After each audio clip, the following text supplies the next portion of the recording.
What's going on, everyone? My name's Mac. I'm coming to you with another video.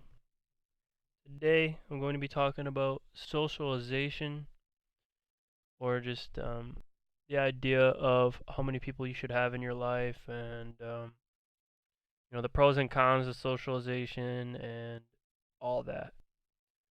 So to start, it should be mentioned that a lot of the people who are on my channel, and if you're as I mentioned, a highly capable INTJ, odds are you probably isolate yourself naturally. And I mean, one of the first lessons I learned in life is just how valuable it is to isolate yourself. Uh, you get way more done.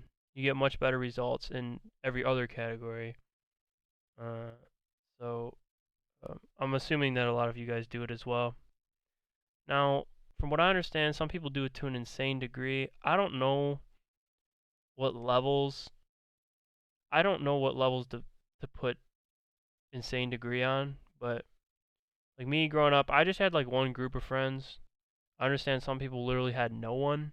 I don't know. That'd be weird to me. I can't imagine having literally no one. Like that's kind of weird. Like you go to school, surely there's be something, but I don't know. You know, that's aside the point. That's aside the point. So, uh, but obviously the older I've gotten, I've kind of realized more, first off, why I hate socializing, and I've learned more of the value in isolating yourself. But I've also kind of seen the value in socializing as well, where I've seen certain people get by using the tactics. Not that I take myself as the type to be able to do that, but I've learned a thing or two. So I'm here to talk about the pros and cons. Um, I have a post here though, I wrote this down on my computer. I feel like I should read this out loud first before I go into any further discussion on the topic. But I titled it Solitude. And so I don't know if I'm going to read the whole thing, but I'll read some of it for you guys. It's just me sort of expressing my emotions on isolation. Here, although I've talked about isolation enough on this channel, so we're actually going to not talk about this that much. We're going to talk more about the flip side of it in this video, but here's my little thing on solitude. There is nothing about solitude that is... Oh, sorry, I fucked that up. There is something about solitude that is so empowering. It is the most emotional experience of all. It is the most productive state of all. Even one person throws it for a loop. You might want to share an experience with someone else, but then it is not that same experience. It is something different, something saturated. That person is different than you. That person will alter the experience in a way that does not favor your traditional way of thinking and viewing the world. When you are alone, you decide. You call all of the shots. You manipulate your environment in any way you want, because the only person you can harm is yourself. You decide how loud it is in the house. You decide what the house looks like. You decide everything. There's something about being around people that just drains your soul. They sap all of the glucose straight from your brain. You will be fatigued with every word you listen to. You can literally feel your brain power dwindle with every second. There never seems to be any information transmitted. The information that is transmitted must be filtered through so you don't waste your time analyzing the garbage this species attaches to it. There's something about being alone that makes you feel powerful. Nobody can harm you. Not physically, not emotionally, not mentally. I'm safe from your toxicity. Your tricks do not work here. I am not your toy. I am not your weapon. I am not the toxic one. It is being around these vermin that make me toxic. I hear the voices and get more senseless. It takes weeks, sometimes years, to find someone who knows what they are talking about. Even the people I like often do not know anything of significance. The only thing I am observing is their ability to socialize with the other vermin. That is the skill all humans envy and refine. How do I get person XYZ to like me? It is as if the person who can get the more fans is the victor. Others drool over their power. When that person they envy knows nothing except how to get the most empty people to like them. It is the most socialized person of all who is the most hollow. No originality. A lot of men succumb to this weakness of society as it is easier than being alone. I've got a little bit more here, guys. Being alone is hard. There is a reason it drives people nuts. They do not know how to suffer. They think it is bringing them down. These humans believe that pain makes them weak. This species is scared of not being heard. I wonder who would care if I died. Nobody, bitch! Swallow that pill and own it. It gets worse. These people are so brainwashed that they actually want other humans to hurt if they disappear. They want to feel wanted. How wasteful! They invest time into worthless connections with ever-changing people just so that they can feel important. They do not care about the experience or the contents being transmitted between the two entities. They care that the transaction exists. Because if they didn't, they would feel worthless. How can you sleep at night knowing all this is worthless? These people need any reason to believe that they have an effect on other people.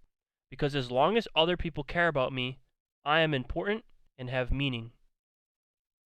If you want to become a more well-defined person, then isolate yourself. Then suffer. Feel the torment others are not willing to. Once your eyes are opened, you will start to see other people for what they actually are. Leeches who drain you of all that you have, with nothing to provide in return except disappointment and dissatisfaction. So, that is obviously a lens into one mindset, that is isolation, and maybe a very valid reason on why a lot of you guys would not like to socialize. Also, that was written 11 months ago, so some things have changed in my life since then. But bottom line is, it is undeniable that there is a lot of pros to socializing and having a well-developed social network. This can actually even be seen in, for example, the female suicide rate is significantly lower than the males. Like 3 out of 4 suicides are male. And so suicide is a male issue, for sure. And the reason for this is because women tend to have more developed social networks, and that usually leads to second thoughts before the act. Now, if you're mentally fucked in the head, as far as I am, then you won't give a shit anyway. But usually, the primary characteristic that prevents people from killing themselves is this idea that they're going to be hurting the people that are still here. Although, there's a million people online who could tell you why that's stupid, okay? We kind of know it's stupid, but bear with me. So then suicide in that sense is a socialization problem. But then you would think, well, that would imply maybe that there's some art to socializing or something about having a lot of people in your life that might make your life feel more fulfilled. But I don't know personally. I don't know about you guys, but I can speak firsthand that when I have too many people in my life definitely gets worse. Like indisputably gets worse. First off, so some backstory about the last month and a half, I've been socializing a bit more.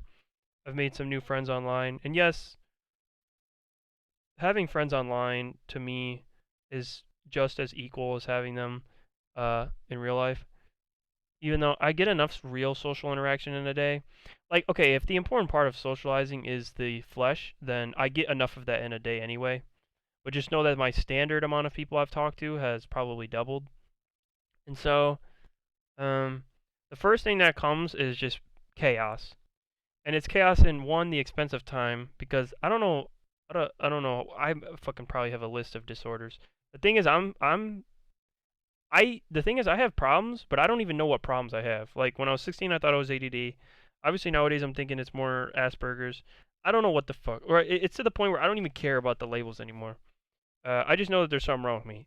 But I will say this: the first thing that comes is chaos, and I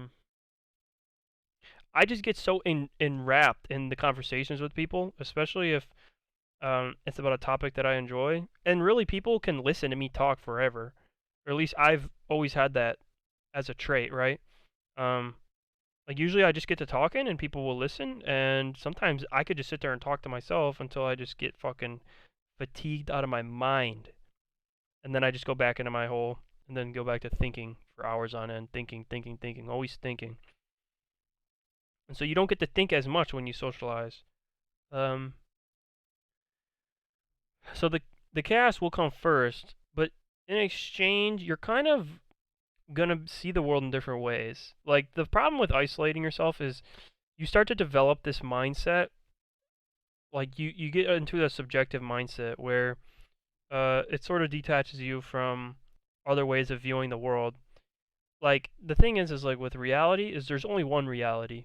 And so then there's my perception of it, and then there's your perception of it, and then there's everyone else's perception of it. And so everyone will have like a different perception of it, but no one will have like the whole thing, right? And then some of us will have things that aren't even that don't have anything to do with reality.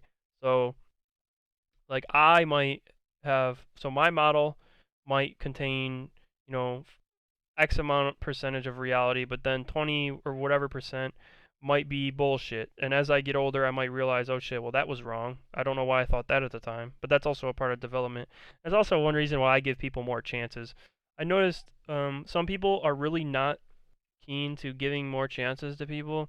Like if someone does something that you just consider disgusting, a lot of people will just not give them another chance ever again, or just look at them as if they're lower than them.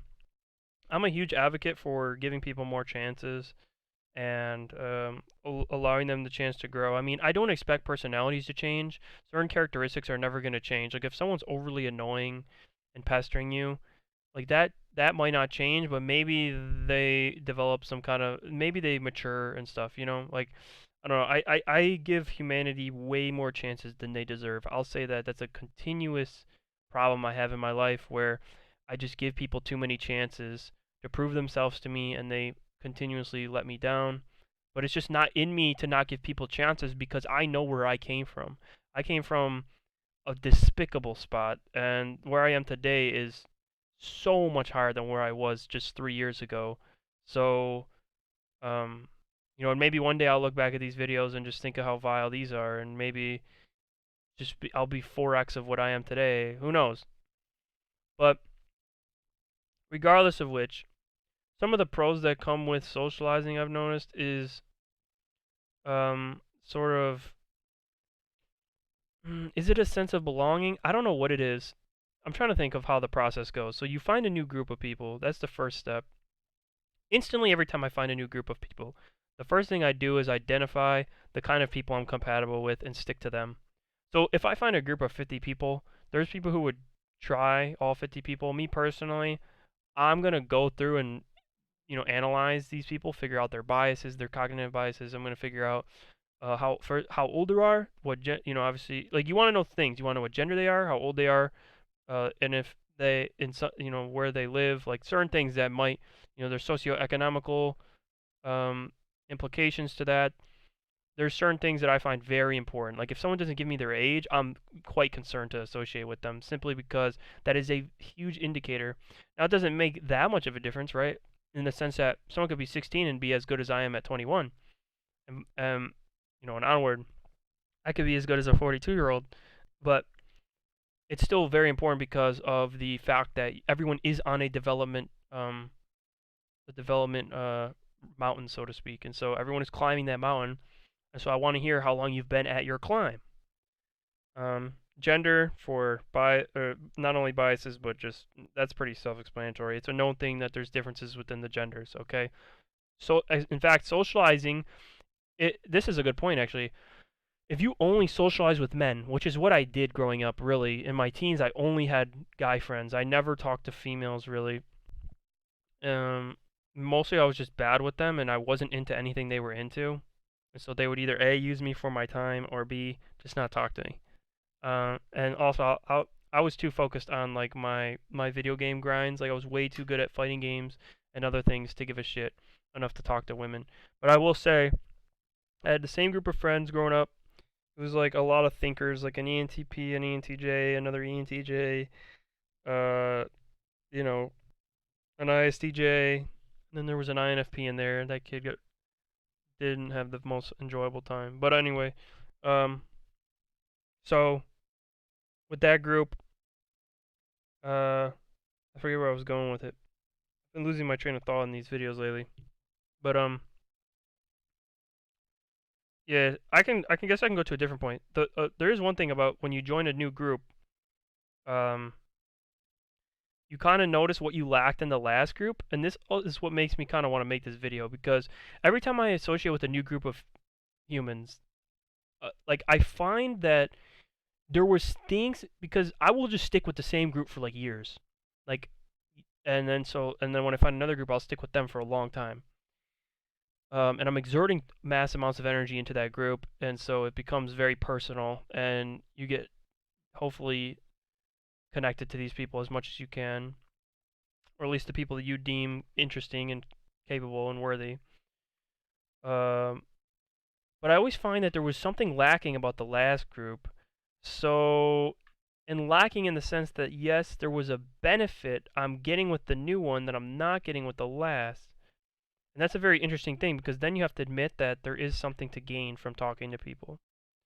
And there is because there's always the whole you are the sum of the top 5 most people you spend time around. But the thing is, with the modern era, with internet especially, I don't know about you guys, but you could have literally fucking no friends, but that rule would still apply because then it would become the top 5 YouTubers you listen to, or the top 5 people you follow on social media, because no human can live without associating with other humans. Like if not IRL, then it will be online. If you think of the concept of social media, it has the word social in it. You are committing an act of socialization by being on social media all day. So even if you have no friends, you're still a social person. Humans are a social species. We can't actually do shit alone. We build skyscrapers through connecting with each other. So this idealized version of isolation that a lot of us have, INTPs, INTJs, I'm talking to you guys, this isn't something that I don't think it's healthy to idolize this stuff as much as we do. Um, Again, I still stand by a lot of the claims I made in that Reddit post in the beginning, but I will say that uh, there this isn't a single player game in the way that we want to admit. You guys, like a lot of us, don't want to admit it that we spend hours a day reading and that those words came from other humans. It's all just stuff that is worth thinking about. But back to the socialization stuff. Um, so I don't know. It seems the more people I meet, the more I'm able to quickly identify their Myers-Briggs type and then assess them in some kind of category. And even if I'm wrong or whatever, I can just kind of tell the way they are pretty early on. I could tell whether I'm compatible with people so quickly. Like very early on, I could tell whether I'm compatible with people. And that's the thing though, is like I'll quickly find the things that I like about the person, um, and try to bring those out of them. And then if I spend enough time with them, I'll probably point out their flaws to them and maybe help them refine it a bit. But I don't know.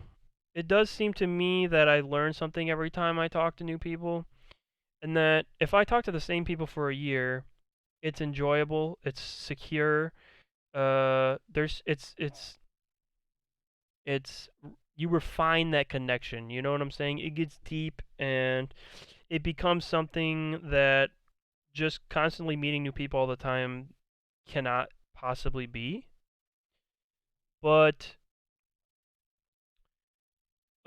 when you meet new people enough, I think it helps you develop in a way that only being loyal to the same couple people doesn't.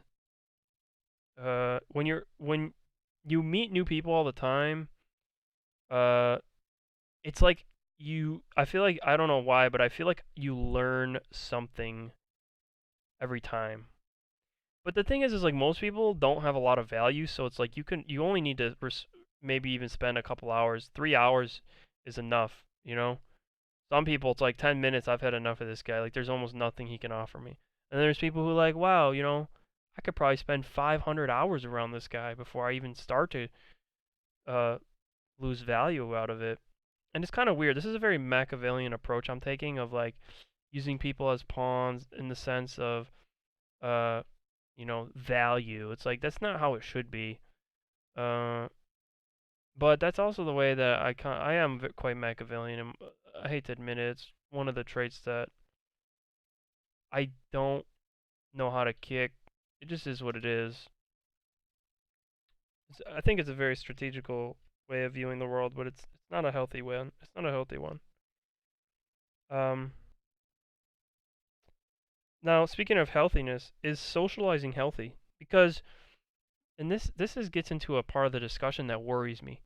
Because I look at the isolated people, and I'm mostly even speaking about myself. I don't even need a sample size. Fuck that. I don't need any of you guys to verify this. I am one of those people. I've lived that life for so long that I know every crevice of what it is to be isolated. And I'll say that it's not healthy in certain ways, but it is healthy in just about mostly every other way because you can have full control over your life. Like, you're not, the amount of room for chaos to take you over is very low because a lot of chaos comes through other people. Like, the thing is, when you socialize with someone, you have to make compromise instantly. That's a big issue because I am me and then you are you. And since we're not duplicates, we have things that aren't compatible. If you wanted to be 100% compatible with someone, it'd have to be a clone of you. We don't even have the tech yet, right? That would be true 100% compatibility. And so, since they are different, 100% compatibility can exist. That's why I am obsessed with artificial intelligence in the sense that I could never actually love a female in the way that I could love an AI. Because with an AI, it could be truly 100% compatible and that they would always generate the response you wanted if, we could develop the technology in that manner. But with a human, eventually an interaction will happen that one of us will not like about the other. And that makes sense. That makes sense. And so, when people say, "Oh, I think I'm ready to settle down," this girl checks 7 out of 10 of the boxes. What they're saying is, 70% compatibility. That's good enough for me. She's hot enough for me, and she has 70% compatibility. I'll take it. You know. And so that's tough, man. That's tough because you're going with X amount of incompatibility. And so this person's going to be around all the time, especially if it's the opposite gender and you're marrying them. Uh, that's going to be tough. Because like I said, they're not a clone of you. So instantly you're going with compromise, and that brings chaos, right? Because uh, you have to get rid of things that you normally wouldn't, and these are things that you deem valuable, right? These are things that you don't want to give up because obviously you have them inside of you. Like, if you think that it's important to talk about, um, how Tesla is doing at the dinner table, but your significant other is like literally you're making her ears bleed. Like, you're actually causing damage to her in the sense that her mood's getting ruined and her glucose is just getting sapped, and it's actually more valuable to her if you didn't say those words. That is tough. These are the kind of things that make being alone better. Because if you were alone, you could just write it in a journal. You could actually just introspect while you're fucking driving, and you could come say, "Oh, Tesla's down. What does that mean for me? How does that, whatever the fuck, Uh, and you would get better results that way. And so there's certain things that with socializing are bad in that sense. But with the compatibility thing, this is an underrated trait by the people who are overly isolated because if you're, for example, my INTP friend, we are anywhere from, I swear to God, like, it's incredible. Like, I'd say like 95% compatible. I would like to say 98, but It's hard to say because we have not met in real life. But I'd say mind to mind, 95% compatible, more so than any other human I've ever met, right? And so that's also in part due to being the same gender. So I don't even know if it's possible for me to be 95% compatible with a female. I don't even know if that's possible, just because I'm such a weird fucking guy. Maybe I don't know what it is, but yeah, I just have traits that I don't think females can replicate in that manner. I think I'm hard capped, but that's a different talk for a different time. But so 95% compatible with him, and so like he's so good that like you would never need a therapist again. You don't need shit because just talking to him about it or talking to that highly compatible person about a topic, like you're going to get such a refined review. You feel so connected, like you no longer feel so fucked in the head. Like you finally feel emotions that you it's really good for developing emotions. It's really good for confirming insights. It's the most important thing to do if you want to keep yourself healthy is to find someone like that. I literally tell people these people are like there's this whole thing online where like, oh, I think I'm gonna get a therapist, and then it's like, oh well, and then the guy in the comments like, yes, get a therapist, it's so healthy. Look, I'm not telling any of you guys not to go get a therapist. Like I had one at one point, but really what you're doing is you're taking someone that you're going to be going in depth with. So you might as well just call them a friend that you're paying. So that's what it is. But you're just like banking on the fact that you're compatible with them. It's like and then okay, now if you're getting a therapist for the sense that that you want them to solve your issues for you, that's already bad. You have to solve your own issues. Like people need to be self-reliant. If you get in the habit of letting other people solve your issues, then that's a bad habit alone. Your life is always going to remain shit. But that's not something I need to point out to anyone who's watching this video. But that would be some advice to people who go to therapists for that reason. But if you're going to therapists because you're depressed or just because you're mentally unstable, which this point actually needs to get noted, everyone technically, I don't give a fuck who you are. I do not care who you are. You can be mentally unstable if someone pushes the right buttons.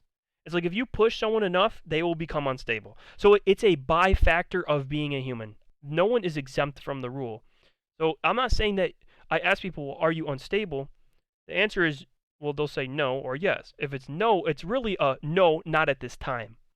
You know what I'm saying? And if it's a yes, it's yes, I'm unstable at this time. If that makes sense.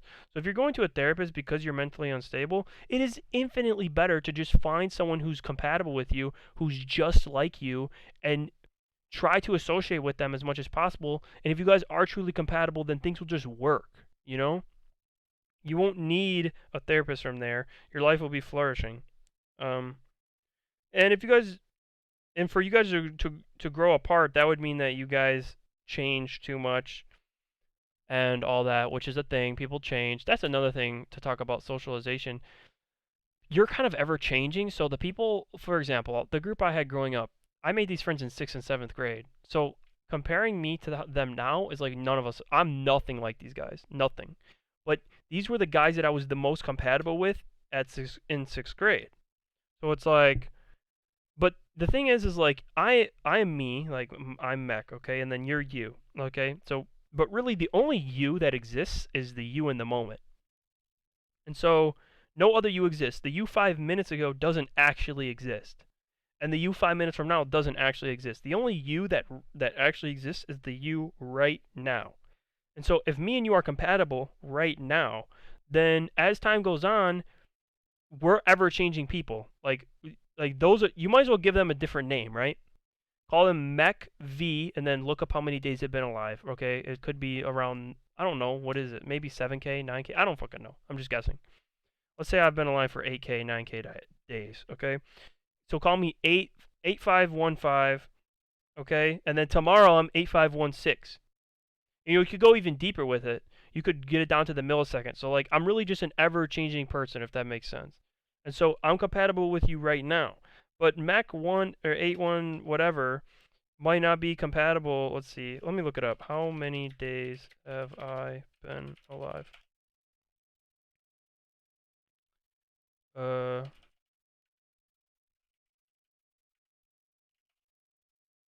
I'm 7,685 days old. Okay. So I'm 7685, okay? If Mech 7685 is 95% compatible with you now, or whatever, or let's say we're a more realistic number, let's say we're 60% compatible, okay? Well, in 10 years from now, fuck, Mech 10,000 or whatever the fuck, it's like that guy is he needs a different name. That's why I put the V at the end, V10 whatever, because it's not even the same person. He's not even the same person. You might hate that guy. Honestly, you could hate him. You could love him. He could be even more compatible. You don't know.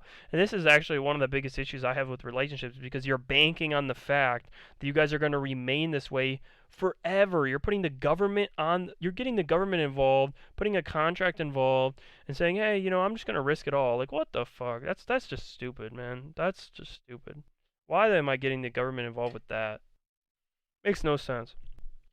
But yeah, so that is something that you should know. But when you stick with people all the time, it's like, um, typically, I don't know. I feel like you're just the pros run out quick, and it just becomes some secure, stable thing. So my main point to you guys is this: I think there is value in reaching out to new people. I think there is value in making sure that you don't get too stuck. And if it's like fuck, it's been 8 years, and I'm still talking to the same group, and they treat you like shit, and you can't express anything, and like you're getting to express maybe 7% of your knowledge and like 12% of your emotions. It's like, dude, what the fuck are you doing? Why don't you just go and make new friends? And it's like with the internet, you can make people who are highly compatible with you by just looking around and looking in the right places. Um but yeah, so it is this balance. I'm not saying to go be stupid and just go make a million friends because as I mentioned, your life will become chaotic the second you start reaching out to new people regardless. If you want the best results, isolation is the way, but there is a level of experience, so to speak, that you get through talking to people that helps you develop intellectually and emotionally. Like me talking to myself and then hearing people give feedback, every once in a while people are going to say stuff that I didn't consider. Whereas just introspecting on it, I'm relying on my own biases, my own this or that. Like everyone has biases and trauma and this and this. Like you're not going to be able to always get the same results.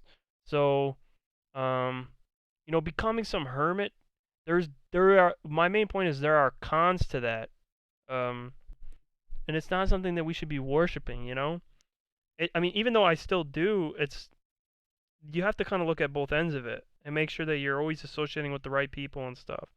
A lot of times, there's a lot of time wasters and stuff, and it's like, and all that, and it's like, look, this guys, we are here. Like, on one hand, I'm fucking stuck here. Like, I honestly want this life to be over already. But on the other hand, it's like we're here for a long ass time. No one like this is. It would be so impersonal to just cut someone off and talk to new people. You know what I'm saying? Like. Now, with highly compatible people, you want to be very careful because, um, just going and cutting off 90% compatibility is like you're probably doing yourself a disservice. If there's anyone over 80%, you should probably not take. You should probably take precaution with cutting them off because those kinds of people aren't just sitting around everywhere. Because everyone wants to think they're some special snowflake, and in that sense, they are. Because like I said, there is no one on this planet that is a 100% replica of you.